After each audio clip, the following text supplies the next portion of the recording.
રહ્યા છો Gujarat bulletin news. હવે જોઈએ અગત્યના સમાચાર. સાવરકુંડલાના ઉદ્યોગપતિનો બિલ્ડર પુત્ર વ્યાજખોરના ત્રાસથી થયો લાપતા. અમરેલી જિલ્લા ભાજપના ઉપાધ્યક્ષ અને ઉદ્યોગપતિ સુરેશભાઈ પાનસુરિયાનો પુત્ર થયો ગુમ. 31 ડિસેમ્બરની રાત્રે વ્યાજખોરોના ત્રાસથી સુસાઇડ નોટ લખી રવિ પાનસુરિયા થયો ગુમ. સોશિયલ મીડિયામાં વિડીયો બનાવીને રવિ પાનસુરિયા થયો ગુમ. ગોધરા નીટકાંડની દીક્ષિત પટેલ સહિતના 15 જેટલા વ્યાજખોરોના ત્રાસથી રવિ પાનસુરિયા ગુમ થયો. 16 વ્યક્તિઓ પાસેથી 11 કરોડ 25 લાખ વ્યાજ લીધા હોવાનો પોલીસ અરજીમાં ઉલ્લેખ. 4 કરોડ 90 લાખની મિલકત, 3 કરોડ 38 લાખ આરટીજીએસ થી ચૂકવેલ, 2 કરોડ 97 લાખ જેવી બાકી રકમ સામે 15 કરોડની પઠાણી ઉઘરાણીથી રવિ પાનસુરિયા થયો ગુમ. વ્યાજખોરો દ્વારા થતી પઠાણી ઉઘરાણીનો ઓડિયો વાયરલ થયો. 31 ડિસેમ્બરની રાત્રે ઘરેથી હાથમાં મોબાઈલ લઈને જતો રવિ પાનસુરિયા સીસીટીવીમાં કેદ થયો. રવિ પાનસુરિયા ગુમ થતા પરિવાર ચિંતામાં મુકાયા. ઉદ્યોગપતિનો દીકરો લાપતા થતા પરિવારજનો ચિંતિત બન્યા. રવિ પાનસુરિયાની શોધખોળ માટે પોલીસે કવાયત હાથ ધરી. અને પપ્પા હું થાકી ગયો છું, આ લોકોને બધાને વ્યાજ દઈ દઈને 11 કરોડ રૂપિયા 10.5 11 કરોડ રૂપિયા વ્યાજ આપી દીધું, છતાં આ રીતે આ લોકો ટોર્ચર કરે છે. કંઈ બહુ ઓછું ટોર્ચર નથી કરતા. એમના વાઈફના ફોન આવે, એમનો માણસ છે કિરણ સુથાર, દીક્ષિતભાઈનો માણસ ને આ ઉત્તમભાઈનો એનો માણસ છે કિરણ સુથાર, એ બી ધમકીઓ આપે, એ બી ગાળો આપે. એને ઓફિસે આવીને કે હું આમ કરીશ તેમ કરીશ. એકવાર તો ન્યૂઝવાળાને લઈને આવ્યા હતા, ન્યૂઝમાં બધી જગ્યાએ ખાલી ખોટું આપણું નામ ખરાબ કર્યું.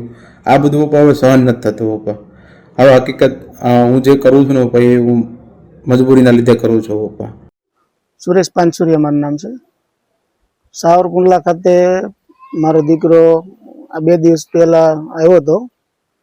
ઘરેથી રાતે 11 વાગે નીકળ્યો તો ગુરુ આશ્રમે અને માતાજીને માટે પગે લાગવા દઉં એવું કરીને. પણ એ રવિ ઘણા ટાઈમથી ટ્રેસમાં રહેતો હતો અને જે વડોદરા ખાતે જે 2-3 જણા પાસે તેને ફાઇનાન્સ લીધું હતું. ફાઇનાન્સ તો લગભગ બધા ડેવલપરો લેતા જ હોય છે જરૂર પડે ત્યારે ધંધા માટે. પણ આ જે નીટકાંડ બન્યું હતું જય જલારામ સ્કૂલ ગોધરા, એના જે જામીન ઉપર જે છે દીક્ષિતભાઈ, ઈ અને એની સાથેના 15-17 જણા જે અલગ અલગ રવિ મારી પાસે છે એની જે નોટને લખી ગયો છે એની અંદર બધા નામનો ઉલ્લેખ છે બધો. એની પાસેથી અલગ અલગ બધા સાથે મળીને 11 કરોડ રૂપિયા જેવી રકમ આપી હતી.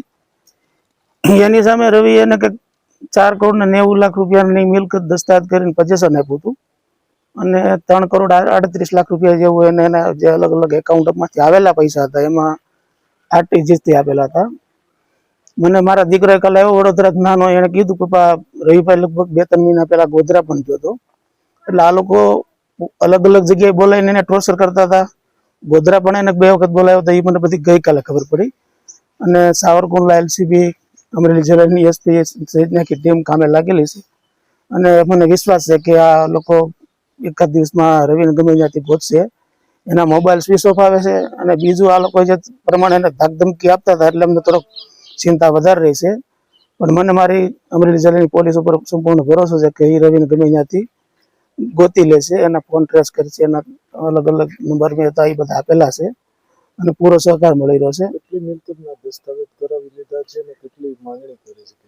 એને દસ્તાવેજ 4 કરોડ ને 90 લાખ રૂપિયાના ફ્લેટના અને કોમર્શિયલના દસ્તાવેજ કરાવી લીધા છે અલગ અલગ નામના બધાના. એ સિવાય 3 ને 38 એને આપણે આરટીજીએસ તેના એકાઉન્ટમાં રવિ આપેલા છે. અને હું જાણું ત્યાં સુધી મને નાનો ભાઈ કહેતો હતો કે અત્યારે જે એને ટોર્ચર કરતા હતા એને 1517 કરોડ રૂપિયા હજી અમારે લેવાના નીકળે છે એવું કહીને એને રાત દિવસ પરેશાન કરતા હતા. અને એમાં ઘણો મેં 1-2 વખત પૂછ્યું બેટા મેં આવું કઈ હોય તો મને કે ના પપ્પા કે બધું ચાલે છે. જયારે સાબરમતી જેલની અંદર નીટકોન વાળા જે ભાઈ દીક્ષિતભાઈ હતા જયારે લોકઅપમાં સીબીઆઈમાં, ત્યારે પણ રવિને અહીંયા બોલાવ્યો હતો. સાબરમતી જેલની અંદરથી પણ વિડીયો કોલના માધ્યમથી રવિ પાસે પઠાણી ઉઘરાણી કરતા હતા. જયારે એ લોકઅપમાં હતા ત્યારે એના વાઈફ, એનો દીકરો પણ ઓફિસે આવીને અલગ અલગ ટોર્ચર કરીને વ્યાજની માંગણી કરતા હતા. એ ઘરનું ગોલ્ડ અમને પૂછા કાંઈ અમારી જાણબાર બી ગોલ્ડ લોન કરીને એને અલગ અનેક વખત વ્યાજ આપેલું છે ને એ બધું અમારી પાસે વિડીયો ઓડિયો બધા બહુ વ્યવસ્થિત પ્રૂફ છે.